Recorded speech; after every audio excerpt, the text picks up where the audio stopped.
जय माता दी मित्रों।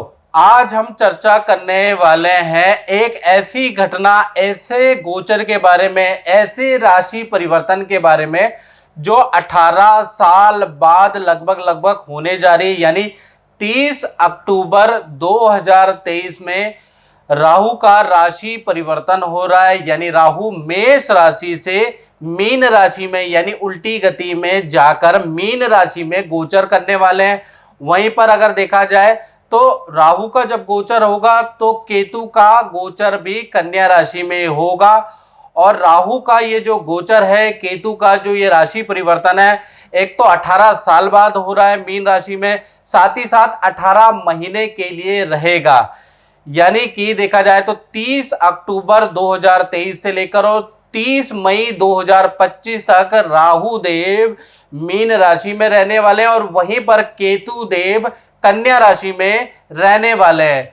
आज हम चर्चा करेंगे राहु के बारे में और अगले एपिसोड में मित्रों हम चर्चा करेंगे कि केतु के बारे में। ये एपिसोड होगा राहु के ऊपर कि राहु का 12 राशियों पे क्या प्रभाव पड़ेगा, इसके बारे में इस कार्यक्रम में चर्चा करेंगे। सबसे पहले राहु का मंत्र, ओम अर्धकाया महावीर्या चंद्रादित्य विमर्दनम सिंगिका गर्भ संभूतम तम राहु परमाम्यम। यानी अर्धकाया महावीर्य, यानी कि राहु की अर्धकाया है और महावीर्य का मतलब बहुत ज्यादा लालसा और महत्वाकांक्षी वाला ग्रह चंद्रादित्य विमर्दनम, जिसका चंद्रमा और देखा जाए सूर्य से गंभीर शत्रुता है। सिंह का गर्भ संभूतम तम राहु प्रणमाम्यम, सिंह की सवारी करने वाला ऐसे राहु देव को हम प्रणाम करते हैं। चलिए सबसे पहले राहु देव कौन है, और ज्यादातर दर्शकों को जो ज्योतिष के अंदर इंटरेस्ट रखते हैं उन्हें मालूम है, लेकिन फिर भी मैं थोड़ा सा अपनी ओर से पौराणिक महत्व भी आपको बताने जा रहा हूं और वैज्ञानिक महत्व भी बताने जा रहा हूं। पहले हम ये जानते हैं कि राहु है क्या, कौन है। तो पौराणिक कथा के अनुसार जब समुद्र मंथन के दौरान स्वर भानु एक दैत्य था जिसने अमृत का कलश या अमृत का पान पी के वो अमर हो गया, तब भगवान विष्णु ने अपने चक्र से उसके 2 भाग कर दिए। यानी कि जो विष्णु भगवान का चक्र था उसके गले से उसको काट दिया, तो ऊपर का हिस्सा या राहु कहलाया और नीचे का हिस्सा जो है, जो धड़ है, वो केतु कहलाया। और ये राहु और केतु के नाम से आगे प्रसिद्ध हो गए। वैसे इस राक्षस का नाम स्वरभानु था। अब वैज्ञानिक महत्व के बारे में मित्रों जानते हैं तो देखिएगा कि ये सूर्य है और सूर्य की परिक्रमा पृथ्वी करती है। मान लीजिए सूर्य है, सूर्य की परिक्रमा पृथ्वी करती है और पृथ्वी की परिक्रमा कौन करता है? चंद्रमा। तो जब जो पृथ्वी की जो कक्षा है और चंद्रमा की कक्षा देखा जाए, जब ये आपस में 2 भागों में ऊपर और नीचे काटती है, यानी कि 2 अक्षांश में काटती है जो चित्र में दिख रहा है, और उसको नॉर्थ नोड और साउथ नोड कहा जाता है। यानी नॉर्थ नोड और साउथ नोड कहा जाता है और इसको टोटल इस घटना को लूनर नोड कहा जाता है। वहीं पर आपको ऊपर की तरफ केतु महाराज मिल जाएंगे, नीचे की तरफ आपको राहु महाराज मिल जाएंगे, जो कि पृथ्वी की कक्षा और देखा जाए चंद्रमा की कक्षा को 2 भागों में 2 बिंदुओं पे काटता है। आपको चित्र में समझ में आ जाएगा मैं क्या कहना चाहता हूं। यहीं पर है राहु और केतु, याद रखिएगा। अब राहु और केतु को आपने जान लिया क्या है, कैसे दिखते हैं। वैसे तो दिखाई देते नहीं, छाया ग्रह हैं, लेकिन उसका अनुमानित वैज्ञानिक दृष्टिकोण हमने देख लिया, पौराणिक महत्व देख लिया। अब राहु केतु के कुछ रोचक तथ्य मैं बताने जा रहा हूं जो कि आपको बड़ा हैरान करने वाला है। पहला मित्रों, राहु और केतु की कोई अपनी राशि नहीं है। यानी कि अभी तक, यानी कि इस वीडियो 2023 तक और जब से राहु केतु का सर कटा है तब से अभी तक विद्वानों के बहुत अलग अलग मत है। मतलब राहु केतु में जितना कंफ्यूजन है ना मित्रों, उतना कंफ्यूजन किसी में नहीं है। कोई ये मानता है कि मिथुन राशि राहु की उच्च राशि होती है, कोई मानता है कि धनु राशि राहु की उच्च राशि होती है। इसी प्रकार से केतु में अलग अलग कंफ्यूजन है, कौन मित्र है कौन शत्रु है, लोग अलग अलग तरीके से अलग अलग विद्वान डिस्क्राइब करते हैं, बिल्कुल कंफ्यूजन है इसमें। साथ ही साथ सबसे बड़ी इंटरेस्टिंग बात मैं आपको बताऊं, राहु केतु एक ही शरीर से उत्पन्न हुए हैं। यानी कि एक आत्मा दो जान है, लेकिन उसके बाद भी देखा जाए दोनों में भी आपस में शत्रुता है। यानी जब देवता का दर्जा दोनों को मिल गया, राहु को और केतु का, तो एक दूसरे से भी चिढ़ने लगे और एक दूसरे से भी शत्रुता इन्होंने कर ली, जैसे भाई भाई आपस में लड़ते हैं। इसी तरह से देखा जाए तो दूसरा इंटरेस्टिंग पॉइंट क्या है, राहु जिसकी कुंडली में प्रबल होता है ना, वो बहुत बड़ा कॉपी कैट होता है। अब कॉपी कैट का मतलब कि ऐसे व्यक्ति के अंदर चालाकी और देखिए चालाकी जन्मजात होती है। ऐसे लोग बहुत चालाकी करते हैं, बुद्धि से बहुत तेज होते हैं, साथ ही साथ किसी चीज की कॉपी करने में जैसे कहते हैं ना, जूते की कॉपी बना ली, सॉफ्टवेयर की कॉपी बना ली, उसकी नकल बना ली, कॉपी करने में बड़े एक्सपर्ट होते हैं, ओरिजिनल को भी मात देते हैं।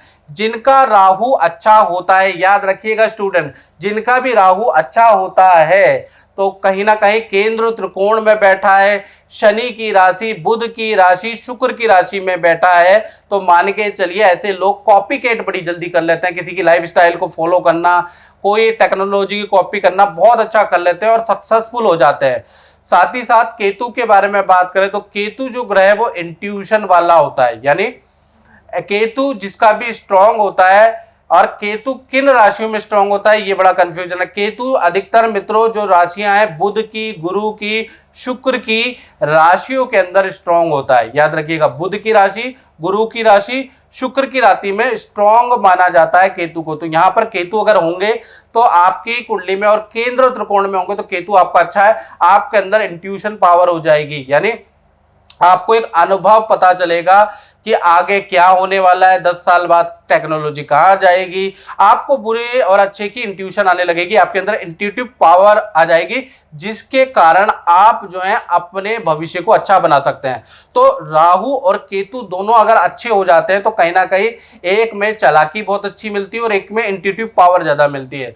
साथ ही साथ एक और इंटरेस्टिंग पॉइंट बताता हूं, राहु केतु हमेशा वक्री होते हैं, यानी कि हमेशा उल्टे ही चलते हैं, लेकिन इनकी दृष्टि सीधी होती है। याद रखिएगा, इनकी जो दृष्टि होती है कुछ विद्वानों के अनुसार 5वीं, 7वीं और 9वीं दृष्टि होती है। याद रखिएगा, और विज्ञानों को मतलब विद्वानों के अलग अलग मत भी हैं राहु को लेकर। कोई 5वीं, 9वीं और 7वीं दृष्टि मानता है, कोई कहता है कि इनकी जब कोई राशि ही नहीं है तो इनकी दृष्टि का कोई महत्व नहीं है, लेकिन मैंने खुद अनुभव में देखा कि इनकी दृष्टि का महत्व होता है। साथ ही साथ देखा जाए तो राहु जब भी राशि परिवर्तन करता है, जैसे कि 30 अक्टूबर 2023 में राहु देव राशि परिवर्तन कर रहे हैं, तो 9 महीने यानी शुरू के जो 9 महीने आपको अच्छा या बुरा दोनों इफेक्ट ज्यादा मिलेगा, यानी जबरदस्त मिलेगा। अगर अच्छे होंगे तो अच्छा इफेक्ट मिलेगा और बुरे होंगे तो बुरा इफेक्ट आपको तुरंत मिलेगा, 9 महीने तक मिलेगा।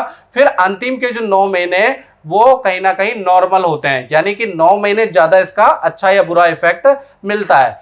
अब बात करते हैं मित्रों मकर राशि पे राहु का जो राशि परिवर्तन हो रहा है, यानी 18 महीने के लिए राहु कैसे रहने वाले हैं इसके बारे में चर्चा करेंगे। तो ये मकर राशि की कुंडली है, आपकी कुंडली के अनुसार तृतीय भाव में राहु ट्रांजिट करने जा रहे हैं, यानी कि 18 महीने खासकर मकर राशि को देखा जाए तो कहीं ना कहीं धन और व्यापार में तो शुभ फल मिलेगा, लेकिन रिलेशन के लिए अशुभ रहेगा ये ट्रांजिट। चलिए इसके बारे में डिटेल में बात कर लेते हैं। जो 18 महीने तक राहु राशि परिवर्तन कर रहे हैं, मेष राशि से मीन राशि में जा रहे हैं, क्योंकि राहु केतु सदा वक्री रहते हैं और उल्टे चलते हैं। याद रखिएगा, दृष्टि इनकी सीधी होती है।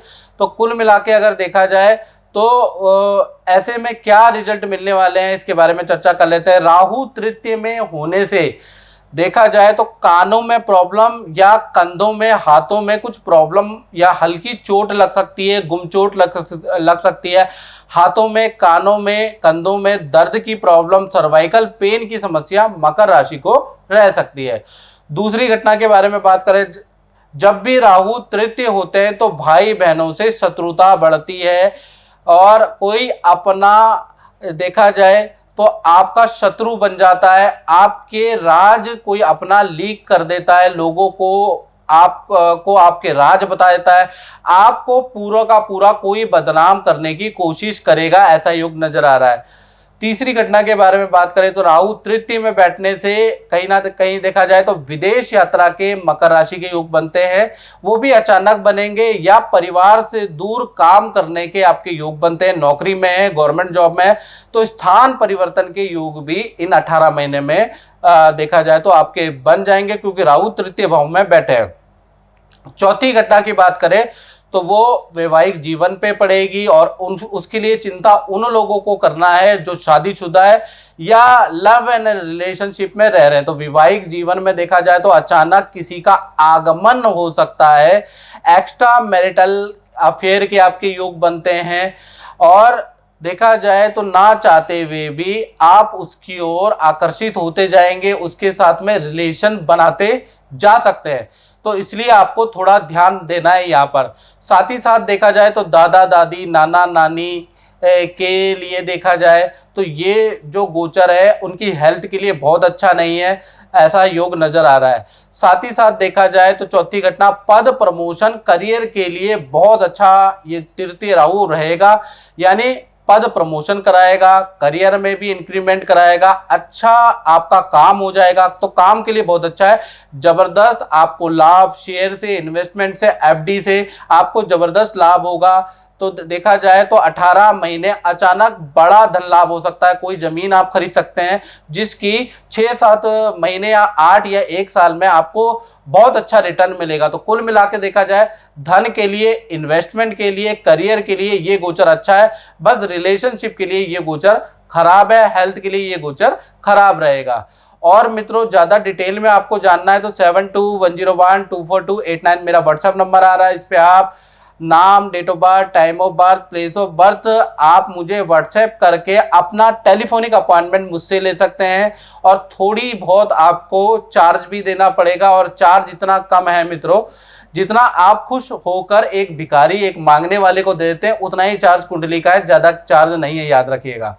तो मित्रों इस कार्यक्रम में हमने चर्चा करा मकर राशि पे राहु के राशि परिवर्तन का क्या इफेक्ट पड़ेगा। तो इस कार्यक्रम में मित्रों बस इतना ही, मुझे दीजिए इजाजत। जय माता दी। मेरा नाम निर्मल गोयल है और मैं गुरुजी प्रकाश जोशी जी का प्रोग्राम देखती थी। और मेरे घर में पहले बहुत तंगी थी और मेरे पति जो थे बहुत अंधविश्वासी थे। हमारे घर में बहुत खाने की भी टोटे हो गए थे। जब से मैंने इनका प्रोग्राम देखा है तो मैं इनके संपर्क में आई हूँ और अपने पति को भी लेके इनके पास आई थी। और जब से मैं इनके संपर्क में आई हूँ मेरे पति का कारोबार बहुत ही अच्छा चल गया है, और मेरे घर में मेरे बच्चे भी बहुत बड़े ओहदे पे चल गए खड़े हैं, और मेरा मतलब कि घर में खुशहाली आ गई है। और मैं प्रकाश जोशी जी को कोटि कोटि प्रणाम करती हूँ।